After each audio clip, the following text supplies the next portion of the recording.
प्यारे बच्चों, तो जो आपका निबंध लिखना होगा वह किस प्रकार होगा, एक निबंध मैं लिख के बता रहा हूँ और उसी प्रकार आप सबका कीजिएगा, लिखिएगा, चाहे जिसके बारे में पूछेगा। तो हम लिखवा रहे हैं पर्यावरण प्रदूषण पर या प्रदूषण की समस्या या समाधान भी कह सकता है। प्रदूषण से संबंधित आपको क्वेश्चन पूछेगा तो इसी को क्या कीजिएगा, लिखिएगा। तो पहला कह रहा है कि सबसे पहले प्रस्तावना हम लिखते हैं, जितना हेडिंग बनाकर लिखेंगे उतना ही आपका निबंध सही होगा। तो कह रहा है कि प्रस्तावना में विकास और व्यवस्थित जीवन क्रम के लिए जीवधारियों को संतुलित वातावरण की आवश्यकता होती है। तो सही बात है कि विकास और व्यवस्थित जीवन क्रम के लिए जीवधारियों को संतुलित वातावरण की आवश्यकता होती है।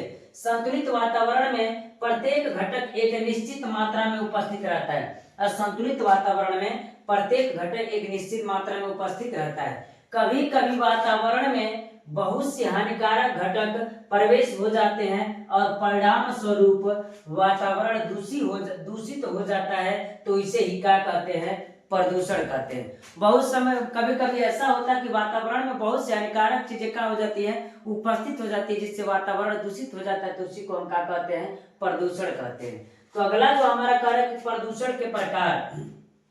तो प्रदूषण के प्रकार हम कहेंगे तो विकसित और विकासशील देशों में विभिन्न प्रकार के प्रदूषण विद्यमान है, जो निम्न प्रकार है। तो पहला कार्य है वायु प्रदूषण।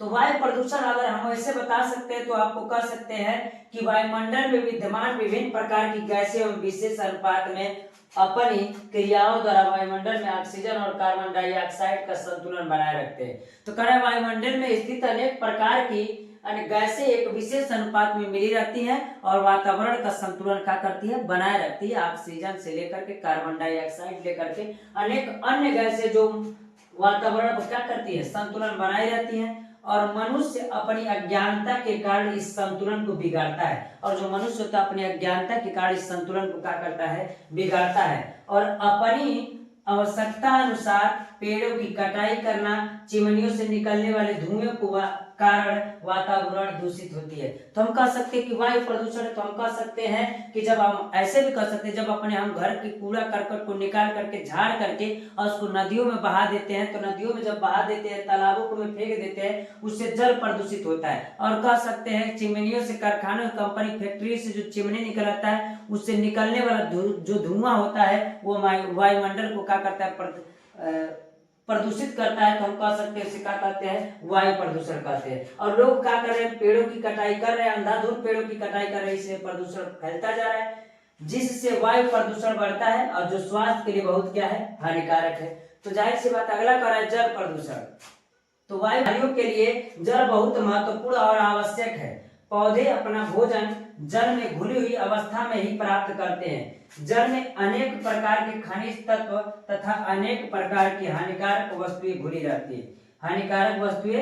रहती है, जिससे जल प्रदूषित हो जाता है। तो उसे हम क्या कहते हैं, जल प्रदूषण कहते हैं। इस प्रकार हम कह सकते हैं। इसका अगला जो हेडिंग है प्यारे बच्चों वो इस प्रकार होगा। प्यारे बच्चों, तो इसका अगला हेडिंग जो है वो है ध्वनि प्रदूषण। तो ध्वनि प्रदूषण सबको पता है कैसे फैलता है। तो कारण अनेक प्रकार के वाहनों यथा मोटर कार, बस, जेट, विमान, ट्रैक्टर आदि लाउड स्पीकर, बाजे, कारखाने के सायरन और मशीनों के आवाजों से क्या होता है, ध्वनि प्रदूषण फैलता है। हम कह सकते हैं अनेक प्रकार के वाहन जब जाते हैं उसके हॉर्न बजते हैं, उसकी आवाज से क्या होता है, प्रदूषण फैलता है। तो कौन प्रदूषण, ध्वनि प्रदूषण। मोटर कार रहेगा, बस रहेगा, जेट जो उड़ता है, लड़ाकू विमान वो, विमान, ट्रैक्टर आदि, लाउड स्पीकर, बाजे, कारखाने के सायरन, मशीनों की आवाजों से जो प्रदूषण फैलता है उसे क्या कहते हैं, ध्वनि प्रदूषण कहते हैं। अगला जो कह रहा है रेडियोधर्मी प्रदूषण। परमाणु शक्ति उत्पादक केंद्र परमाणविक परीक्षण से भी जल, वायु तथा पृथ्वी का प्रदूषण होता है। यानी परमाणविक परीक्षण से भी होता है प्रदूषण, जो आज की पीढ़ी के लिए नहीं बल्कि आने वाली पीढ़ियों के लिए भी हानिकारक है। आज की पीढ़ी नहीं, आने वाली पीढ़ियों के लिए भी हानिकारक है। परमाणु विस्फोट से ताप इतना अधिक बढ़ जाता है कि धातु भी पिघल जाती है और विस्फोट से जो किरणें निकलती हैं वह वायु में सर्वत्र फैल जाती है, जिसे रेडियोधर्मी प्रदूषण कहते हैं। यानी हम कह सकते हैं कि जो परमाणु परीक्षण होता है, अगर उससे जो किरणें निकलती है वायु में सर्वत्र फैल जाती हैं, तो इस प्रकार के प्रदूषण को हम क्या कहते हैं? रेडियोधर्मी प्रदूषण कहते हैं। अगला कह रहा है कि प्रदूषण पर नियंत्रण कैसे किया जा सकता है।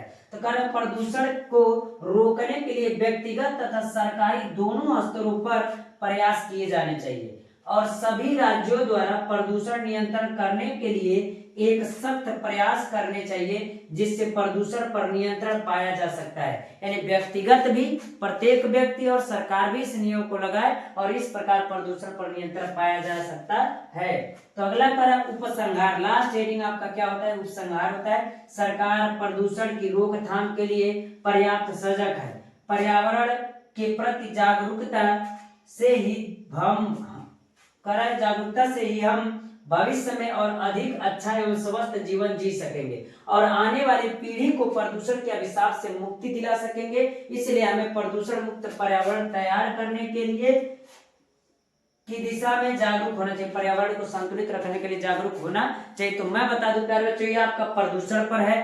तो मैं बता दूं बेरोजगारी पर देख लीजिएगा, विज्ञान एक अभिशाप पर देख लीजिएगा, जनसंख्या नियंत्रण पर देख लीजिएगा, इस प्रकार देश प्रेम पर देख लीजिएगा।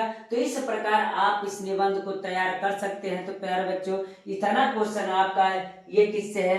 तो हम कहेंगे यह निबंध से है। तो जो अगला क्वेश्चन रहेगा वो इस प्रकार कहेंगे कि हम